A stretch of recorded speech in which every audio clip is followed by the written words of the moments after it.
What's up, guys? Welcome back to the Fig Heel YouTube channel, and today we're going to be unboxing the new WSW Series 2 Macho Man Randy Savage wrestlers. And a little bonus. Stay tuned.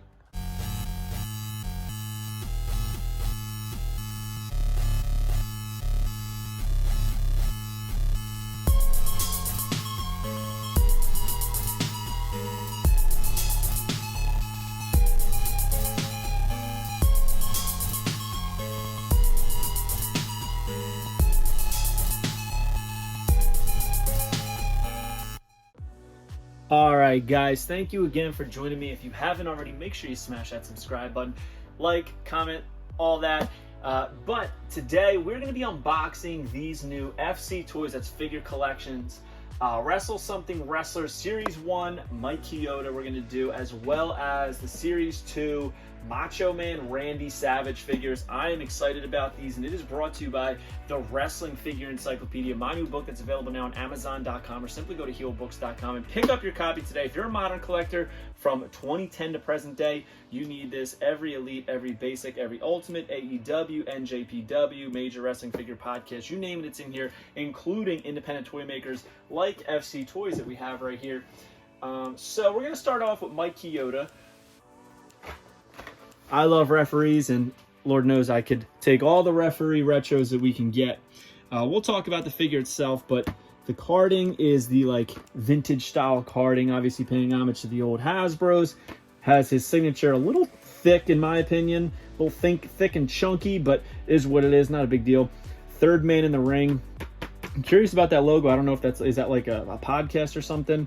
I'm really not sure. I don't really follow Mike Chioda too much, but I did enjoy him in WWE, and it says limited to 400, so I believe this carding is limited to 400. But the other thing I noticed is that on the carding, it says referee Mike Chioda, but this is a sticker, so I want to try and take that off as best I can so I can see what is under. Obviously, it's going to be like a spelling mistake of some sort, but I can never see one of these stickers and not get curious as to why it was put on the packaging. So I'm going to try and slowly take this off, but take a look at the back. As you can see, it's got the BCWs that we already have and have unboxed on the channel, as well as the rest of Series 1, which is Chelsea Green, obviously WWE Superstar Chelsea Green. We've got Colt Cabana, Effie, and of course the Headbangers. There was also a alternate version of the Headbangers, so let's see. I think I'm confused.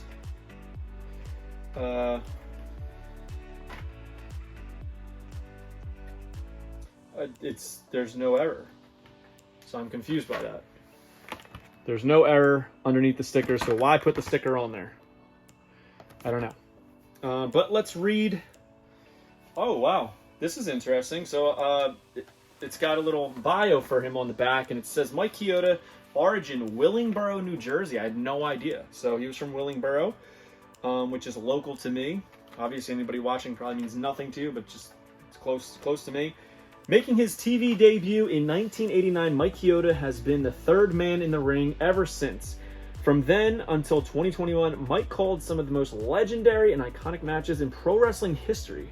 And then it has like a little trademark here, third man in the ring, Mike Chioda. So I don't know, I gotta do some research. I'm sure you guys already know, but by the time I post this, I'll figure out if that's a podcast or some kind of thing that he's promoting. But we're gonna open this up, take a look at it.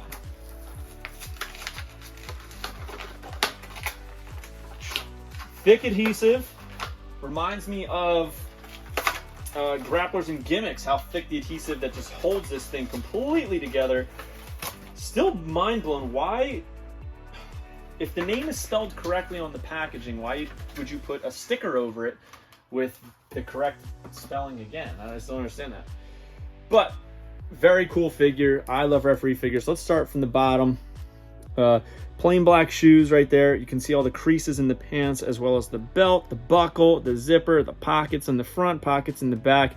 Very well detailed. Long sleeve, that very, very faint light blue shirt they used to wear in the 80s and 90s. He's got the tie, no logo on the shirt, which makes sense. He's got a tapping hand, so he can count 1, 2, 3 for people. And he has interchangeable number hands, which, man, that was really in there. So we got a 2, like that. We got a 3, like that. And we have this, which is what I know Mike Chioda as. He used to do the devil horns too, and that's what I'm using on this figure because he's the only referee I remember doing that. I remember as a kid, when I would like referee matches with my friends, or even like when I would wrestle with my dad, I would always do the 2 like Mike Chioda. I just thought it was cool. So that's the one that I'm throwing up there. I don't know if a lot of people remember him doing that or really paid attention to the referee, but this is what he used to do. I'm not crazy about the likeness on the head. I'm gonna be completely honest with you. You know, this went through a lot of revamps over the years, and I saw some of them, and I don't know. To me, it doesn't really look like Mike Chioda. It doesn't necessarily have to, but I do love the mullet in the back. I think the mullet looks great. The sculpting on the face looks very good. It just, to me, it just doesn't look too much like Mike Chioda. I'll be honest, the counting hand, I think the one on Earl Hebner from Zombie Sailor Toys Heels and Faces, on as far as the tapping hand, is a little bit better. But I mean, after all, these are retros, these are going on a shelf, so what's it matter? This hand's going to be down for me and this hand's going to be up. You know, limited posability really when it comes down to it on this figure, but it is what it is. 4 points of articulation. I'm happy to have any referee figure, so if you're into this, man, you got to go over to retrowrestlingfigures.com and pick up yours. But yeah, he's got these additional hands too. I guess I got to baggy them up and not forget that they're Mike Chioda's. Honestly, I think they could have done away with the additional hands and kind of just kept it to the devil horns too, because to me, that is what is most fitting for Mike Chioda. But it's neither here nor there. What is here and there is these Wrestle Something Wrestling, Wrestle Something Wrestler Series 2 Macho Man. They kind of just dropped these on us last week. Had no idea they were coming. There was some hype of like a upcoming big name, but did not see it being Macho Man. It's kind of crazy that there's 3 retro companies making Macho Man right now. We got Grapplers and Gimmicks from HastelToy.com. We got Zombie Sailor Toys, and now we have Wrestle Something Wrestlers that's making Macho Man. A lot of people with this Macho Man license. I'm not mad about it because Macho Man is Macho Man. You know, there's what's not to like, right? Each one has a different carding. This is like an iconic shot of Macho Man. You know, he's doing that flex, and he's like, you know, flexing the neck so you can see all the tendons and the veins in his neck. On the back, it says Macho Man Randy Savage. Height 6'2", 237 pounds. Origin is Sarasota, Florida. The most charismatic and flamboyant professional wrestler and pop culture icon of his era. Savage was known around the world for his intense persona and iconic catchphrase, "Ooh yeah." And it has pictures of Series 2 on here that has Vlad the Superfan, which I kind of do want to pick up. Initially, I wasn't crazy about it and I wasn't going to get it, but now I kind of want it. Marcus Buff Bagwell, which is pretty awesome. He is going to have a top hat. He's in the red. And the Patriot Del Wilkes, you know. Patriot has gotten a couple figures. He's gotten a Bendum. He's gotten a BCA. But now, getting a retro style figure, I'm pretty excited about. So let's open this up and take a look. Again, first thing that popped out to me when I saw this figure online and made me like, I got to pick that up, is the unique pose. Right, the unique pose of this figure, because frankly it's a iconic Macho Man pose. You know, he's kind of got the left hand is coming down, kind of, you know, grabbing his waistband of his pants. He's shrugged up a little bit, right? Those traps are really lighting up, and he's got the pointing hand like this. Now, very, very cool, but just like the Mike Chioda, limited posability, limited playability in this, but again, we're all adults, right? These are going on shelves. I can't imagine many people are getting these new retros to play with them. The arms are a little bit off, not so flush, but when it's up like this, you can't really tell, and that's, I mean, you're not going to put it down, right? You're not going to put this pointing finger down, so I guess it doesn't really matter. The headband is awesome. Look at the design on it, but also look at the sculpting in the hair and the headband.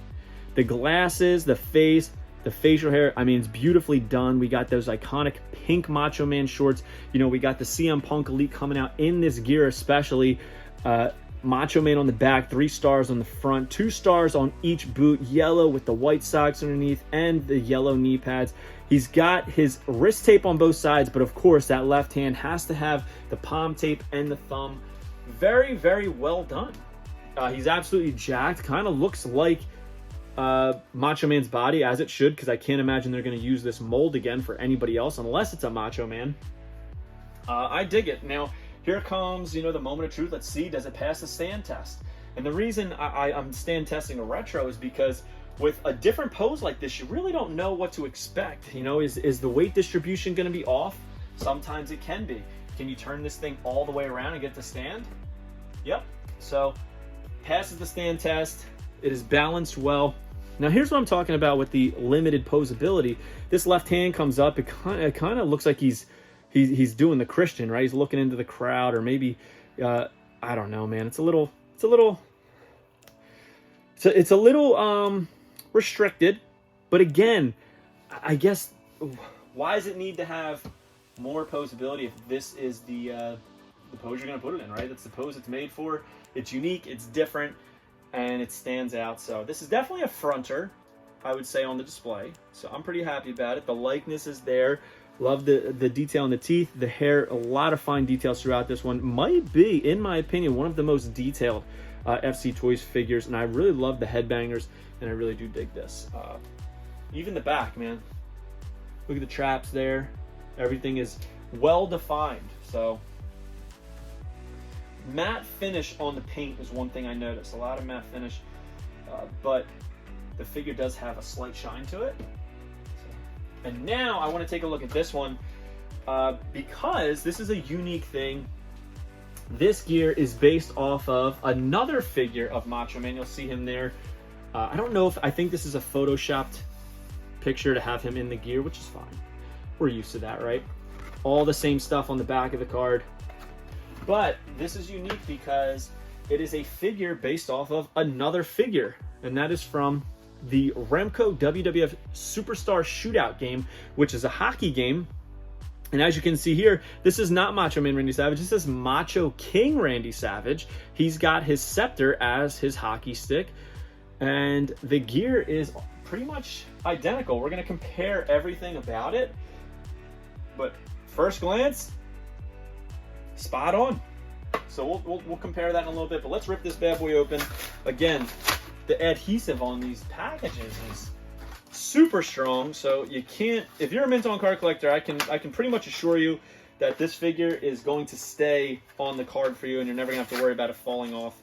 So you can sleep at night knowing that if you go right now and order from RetroWrestlingFigures.com. Let's see. All right, so obviously everything's the same as far as the mold, right? We don't have to assess the mold anymore.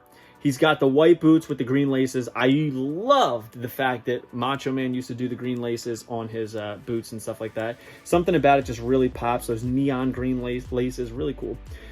Long pants on this one now. Like, very unique way to do the mold because there's no strict line that shows like, oh, this is just a trunk mold that they painted over. No, like the way they did it, it could have been either or, and I love that. This one has a plain orange bandana, orange wrist tape, the taped hand, the pink glasses with the black design on them. Very, very cool. And that multicolor top and bottom. I wouldn't even know where to begin as far as calling this and naming this pattern something. But it's got, you know, black, orange, pink, yellow. It's very, very toyetic, and it really stands out. You'll notice everything is pretty spot on. I mean, guys, I'm talking like down to the amount of lines it's all there. It's like they stared at this and they counted it to make sure that everything lines up perfectly, because yeah, all the lines are, I'm counting them as I say this, it's spot on. The only thing that isn't there is this pink line down the side on the right side. It's not there on the original figure. But, you know, I'm sitting here to honestly try and find a discrepancy, and you can't. It's the design on it, very well done. Even the shades, man, like, very cool. Very cool. To be completely honest with you, even though this is more of his iconic gear, I would say, the Macho Man trunks, right? Orange would have been nice, but we already have an orange retro, right? We have the original Macho Man Randy Savage from the Hasbro line. So why do you need orange? They gave us pink, which I think was a smart go. And we got this Macho King that also fits in with the original Hasbros. Again, we never got this in a retro style figure. So here's the thing. It seems like everybody who's making Macho Man retros right now, and I'm referring to Hastel Toy and Zombie Sailor, they're going with more post Macho King Randy Savage gears, not so much the trunks. I'm a big trunks guy. I think Macho Man's trunks are very cool. There's a lot of different colors that I think that we could definitely fit into the retro line. Love the stars, love the back of them with the Macho Man. But things like this, or things like Zombie Sailor Toys, Arsenio Hall appearance figure, I think that's really cool. Mitch doing WrestleMania 10, I believe it is, entrance gear and ring gear. I mean, it's so unique. There's a lot of fun stuff coming from Macho Man, but these are really fun and available now on RetroWrestlingFigures.com. A unique pose that you really can't get anywhere else. So if you are a retro collector and you're on the fence, one thing I'll say is this figure will stand out in your collection. So I think it's very good. I do think that the arms being flush, the torso, are kind of isolated to this single figure I got. It could just be a little bit off center and it's making it come out that way, because this version, the shootout version, I mean, they're pretty flush. So I am digging these figures. I kind of pick and choose now at retros, but I couldn't pick and choose with these two. I had to have both, and I'm glad that I got them. And there he is right next to his original version from the Superstar Shootout. So yeah, comment below. Let me know which of these figures you like the best, and if you're picking up either of these Macho Mans or the Mike Chioda. Hope you guys like this video. Don't forget to like, comment, and subscribe. Follow me on Instagram and TikTok at FigHeel. Twitter is at TheFigHeel. Pick up the Wrestling Figure Encyclopedia, available now on Amazon.com, or simply go to HeelBooks.com and make sure you join Whatnot at WhatHeel.com, and you will get $15 off your first purchase. So thank you for joining us, guys. Again, make sure you smash that subscribe button if you haven't already. Dig it? Yeah. Are you a wrestling figure collector of WWE Mattel, AEW Jazzwares, and everything in between? Then you need FigHeel's Wrestling Figure Encyclopedia, the modern edition covering all releases from 2010 to present day. Featuring over 5,000 photos of action figures from the hottest brands, including independent toy makers. Keep track of what you have, want, and need, including loose, mock, and overall collection value. With shots by Matthew Goldberg, the Wrestling Figure Encyclopedia is a must-have for collectors. Premium full-color and value black and white editions available now on Amazon.com. If you enjoyed this video, don't forget to like, comment, and subscribe. Follow me on Instagram, TikTok, and Twitter at FigHeel. Pick up my book series on Amazon and my merchandise on ProWrestlingTees.com/FigHeel. Join my official sponsor, Whatnot, at WhatHeel.com and receive $15 off your first purchase.